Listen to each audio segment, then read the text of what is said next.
So we just looked at a very encouraging performance boost, right, when we use indexing, especially in a unique index, right? But it's not, this performance is not always the case, especially if you're using non-unique indexes. So let's consider the fact that we had created an index on major ID on the student table, right? If you remember, that's a foreign key that is referencing the department table. And it's not unique. It's going to repeat it over and over. So there's plenty of students. There's going to be, what is it, maybe 1,000 students for major ID number 20.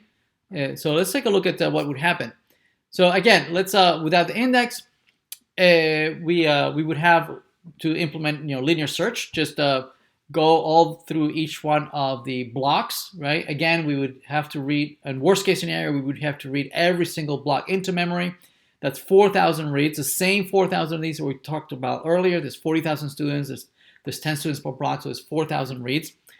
But remember this, right? That for every block that we read into memory, we are, if we're doing linear search, we are considering all 10 blocks. So every time we do one read and we bring in 10 students, we're comparing every single one of those 10 students. Right? So that's very important to keep in mind, right? That we're not misusing, right? We are reading and we are considering all 10 students. That's going to be different when we look at the index version, right? Where we might actually be not considering all 10 blocks. So let's take a look at that. So with an index, right? With an index, so let's say we're looking for a student with ID number 20. Again, if we're using the non-index version, by worst case scenario, it's going to take us 4,000 reads.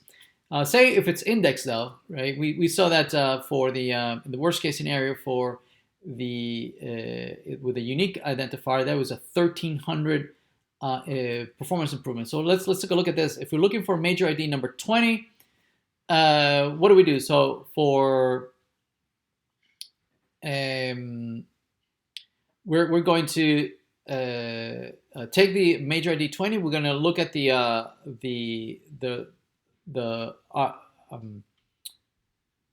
this is going to be referencing what? It's going to be referencing 1,000. Right? It's going to be referencing 1,000 students, 1,000 records. So we need to, worst case scenario, we're going to have to read 1,000 students. We're going to have to bring them in. Yes? Now the problem is that one might say, oh, well, I'm going to have to do 1,000 reads, right? Because I have to bring them in. And I need to, once I read 1,000 students, I need to compare to see which one is it that I'm looking for, right? And then retrieve all those 1,000 students, right? But check this out, right? Finding an exit is still small, but because there's 1,000 times once each per student department, notice that the difference, right, is that we don't get the 1,300 performance boost that we had earlier, because we are now comparing against 4,000 reads that we had earlier versus just 3 reads, because it's only one unique value. Here there's 1,000 of them, right? We have to go 1,000 times back to the database looking for the students that are indexed at 20, right? The index is 20. So notice that we're not getting the boost of 4,000 over 3. We're getting only 4,000 over 1,000, which is only 4 times faster, right? Now the one of the problems here is that when we use the reference to go fetch the block, right? What happens is that when we retrieve the block, and we have it in memory, the reference is going to say, well, out of these 10 students, it's the 3rd one, right? And so we can grab the record and bring it into memory. Notice that we only had one reference ID that referenced a single record in the original block. We would have to go on to when we go on to the next RID, okay, there's no way for it to know that the student actually might be in the same block that we just read into memory. So once we find the first student, in the block that we found, we're gonna have to throw away that block, and once we get the new RID, we're gonna have to do another file IO to read it back in.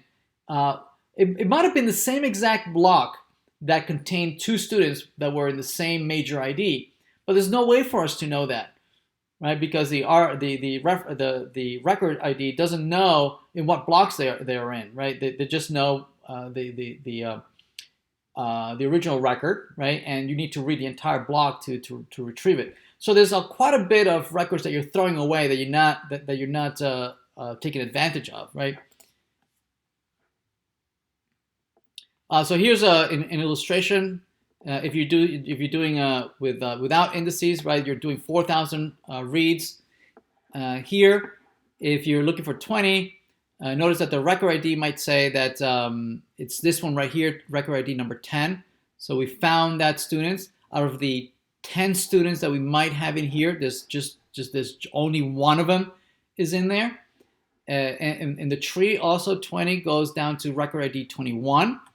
And we find, and that's referencing here Victoria over here, and we're going to pull them out, right? For the next one is 23, and 23 happens to be in the same block, but there was no way for us to know that, right?